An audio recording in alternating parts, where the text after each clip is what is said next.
नमस्कार, आप देख रहे हो India TV 365 news channel. Amod Nagar में आवारा पशुओं का आतंक अब चरम सीमा पार कर चुका है, लेकिन नगर पालिका सोती हुई नजर आ रही है।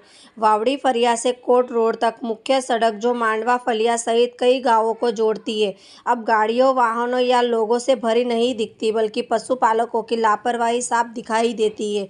नगर वासियों में भय का माहौल ऐसा ही है कि वे अब खुलकर बोलने की हिम्मत नहीं जुटा पा रहे हैं।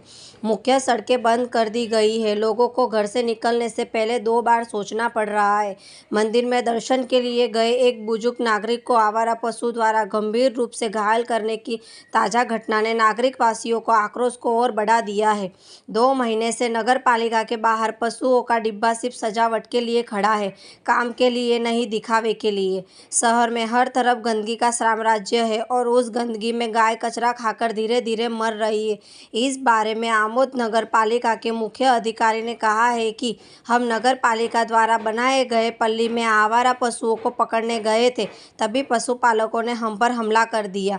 क्या यही मानवता है या फिर दया, कर्तव्य और जिम्मेदारी जैसे सब परिसर में सिर्फ बोर्ड पर ही लिखे रह गए हैं? देखते रहिए India TV 365 news channel. Amod शहर में रखड़ता पशुओं माटेनो जे प्रश्न है ए बाबत में जणावવાનું કે आमोद नगरपालिका तंत्र द्वारा अगाऊ रखड़ता पशुओं माटे केटल स्केचर लईने अमे पकड़वा माटे गयेला ते वखते बहु मोटो प्रश्न ऊभो थयेलो।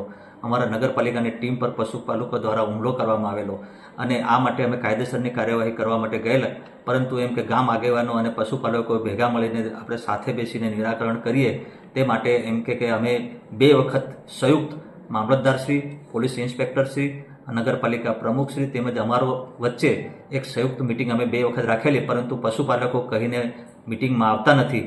आ बाबत में हवे जणाववानुं अने हूँ नम्र अपील करूँ छूं पशुपालकोने के पोताना ढोरोने ए लोको छूटा ना छोड़े अने बांधी राखे, जेथी एम के कोईने कोई ईजा थाय नहीं।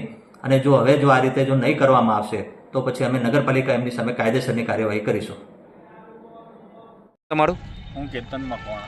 केतनभाई, आज કેટલાક સમયથી રખડતા પશુઓને લઈને નગરજનો હેરાન પરેશાન થઈ ગયા છે। કેટલાક લોકોને ગંભીર ઇજાઓ થવા પામી છે।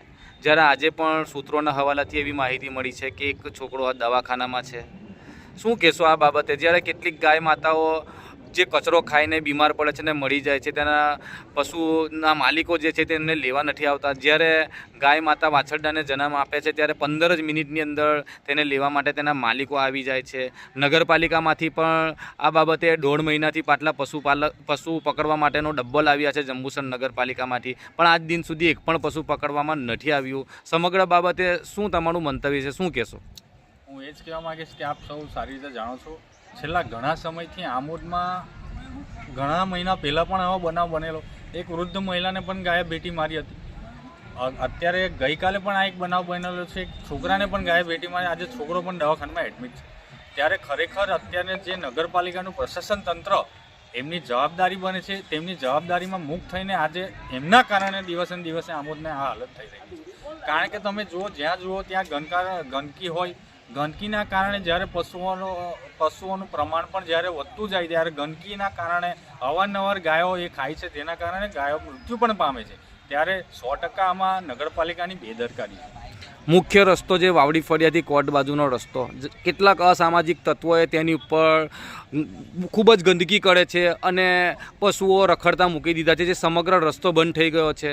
નગરપાલિકાના સભ્યએ લેખિત મૌખિક રજૂઆતો પણ કરી છે, તે બાબતે શું મંતવ્ય છે? એ બાબતે હું પણ એ જ કહેવા માગીશ કે એક જાહેર રસ્તો હોય, અવારનવાર જો સ્થાનિક સભ્યએ પણ રજૂઆત કરી છે નગરપાલિકા તંત્રને, તો નગરપાલિકા પણ જાગૃત થઈને જાહેર જનતા માટેનો જે જાહેર રીતનો રસ્તો છે એ કાયમ માટે કેવી રીતે ખુલ્લો રહી શકે એના માટે પ્રયત્ન કરવા જોઈએ।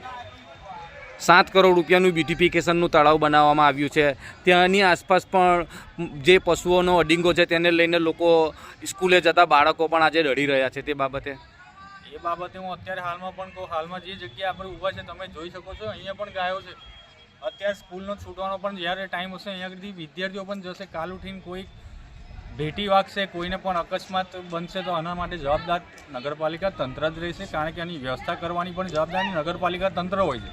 જ્યારે આમોદની બહાર નીકળતા જે કાંકરિયાવાડ રોડ પર તમે જોઈ શકો છો, જે લોકોએ જે કચરાને નિકાલ માટે બનાવ્યું છે ત્યાં આગળ ખરેખર એ ગૌચરના નિકાલ માટેની ગૌચર માટેની જગ્યા છે. ત્યાં આગળ વૈકલ્પિક સુવિધા હોય તો આમોદ નગરમાં આ પ્રોબ્લેમ ના ઊભો થાય.